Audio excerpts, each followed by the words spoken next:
Exactly. That's a really good way to explain it. Taking action. Activism, this is the dictionary definition. The use of direct and often confrontational action in opposition or support a cause. What does that say? Basically in your own words. Like you're supporting a cause with your beliefs. By taking action. Exactly. Yep. Okay, so Carol just talked about activism, but now we talk about like why do we do activism? Why activism? Change things. Good. Good. Anyone else? Because if you don't do anything, nothing is done. Exactly. Yeah. So And it's also a great way to get out what you believe in just a simple, easy way. It's fun too. We're going to share with you a couple of the very simple activism ideas that we've done in Nebraska. These are really super easy too. Like this one is called name tag, and you can do it in like a couple minutes. You know how like if somebody's walking out of a conference or something and they accidentally forget to take off their name tag, then you want to stop and read it and see what it says, because it like catches your interest. You don't see that every day. Well, why not just use that to your advantage and put something important on a name tag so that people will stop and read it. Like on my name tag, I put my name is 1200 because 1200 people die each day in the U.S. from tobacco-related diseases. And so when people see this, like so far today, people have stopped and asked me like, what's 1200 mean? And then they realize, oh, that's awesome. So that's something so easy to just put something that has an impact on a name tag and people will stop and read it. Here are some examples of some numbers that we've used in Nebraska. 7 represents the number of people who die from tobacco-related diseases in Nebraska each day. 60 plus, the number of carcinogens found in secondhand smoke. 1200, what's that number mean? Number of people who die from tobacco use every day.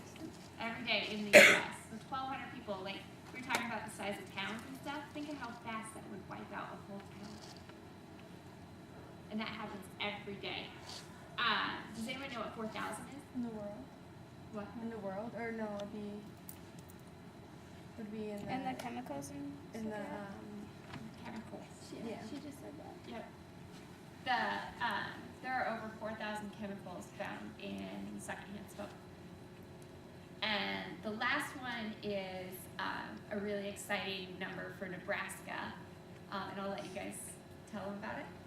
Well, it says 6109 because on June 1st this year, Nebraska is going completely smoke-free. And that's really exciting for us that we'll have clean air everywhere, pretty much. So what are people who are addicted gonna do?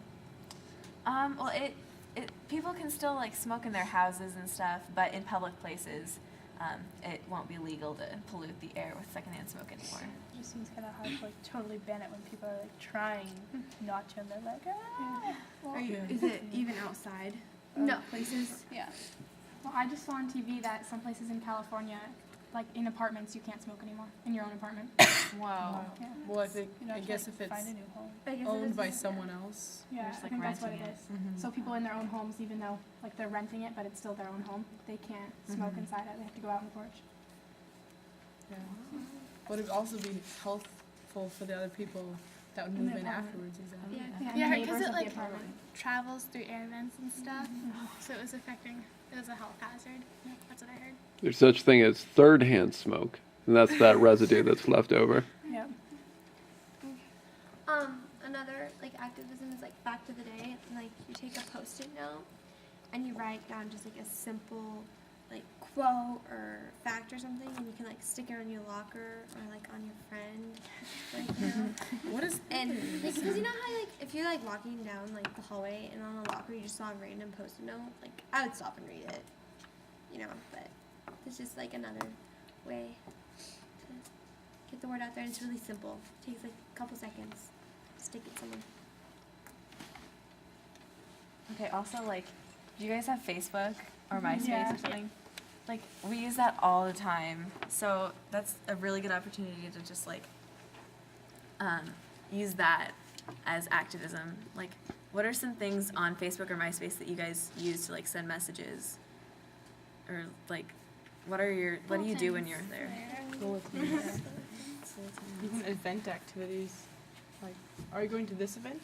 Maybe. Yes. No. You know, things like that. Yeah, you could like start a Do thread, events. send messages, write on people's walls, or on your status update on Facebook. That'd be a perfect opportunity to like spread the word about big tobacco or your activism. It works. It works. It's also a great place, like you say you have an issue that you're really interested in and you see some news coverage about it, or maybe you did an activism event and you got in the media, you know, let other people know about it. Up here we have a thread from, and I don't know if you can read it, but it's got Channel 8, and our youth board went out and did what we call human billboards. So they had posters, they had messages, and it said, "Thanks Nebraska for Smoke-Free Air 6/1/2009." But they got a lot of news coverage on it, so sharing that again, more people are seeing it. Oh, okay. T-shirts, like, that's another way to do it. Activism, like, okay, do you guys know what my shirt says? I'm ready. Yeah. Nice. Okay. So, like, people might come up to me, and, like, if they don't, like, get, like, what this says, they'd ask me that, and it triggers conversation. And I can say I'm ready, and they're like, ready for what? And I can be like, for smoke-free air, you know? Just, like, make a T-shirt that, you can use to start a conversation, to talk to people about your message. Or, like, you can get, like, a group of friends together and make your T-shirts say, like, a message, and you can go to, like, a baseball game or something and sit down. Like, we did one in Omaha a few years back, and went to the College World Series, and it said "Tobacco Killed the Babe," and that was really fun. Like, we sat there, and people, like, asked us questions, and, like, also, like, when we were just walking around with, like, just, like, the one letter, they'd be like, why do you say ooh? Like, I feel there's like two O's walking around. And you could tell them. Cool. This is an example of maybe a T-shirt with the letters and things like that to spell a message, and it's so easy. All you have to do is, you know, print it out or paint it on, and just put it on. And T-shirts don't cost very much money, so it's so easy just to go to Walmart and buy a T-shirt and put it on.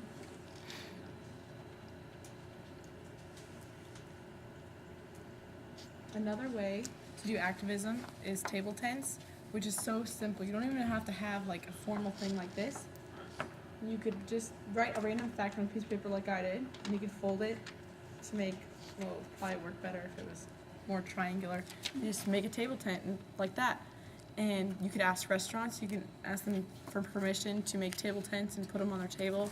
It's a great way to be like, oh man, what's this? And have a fact on like 60 plus carcinogens found in secondhand smoke, things like that, just to get your message out. And that took me a minute to just write up and fold, set it on the table. It was so easy, you can put it into your schedule, everyday life. Okay.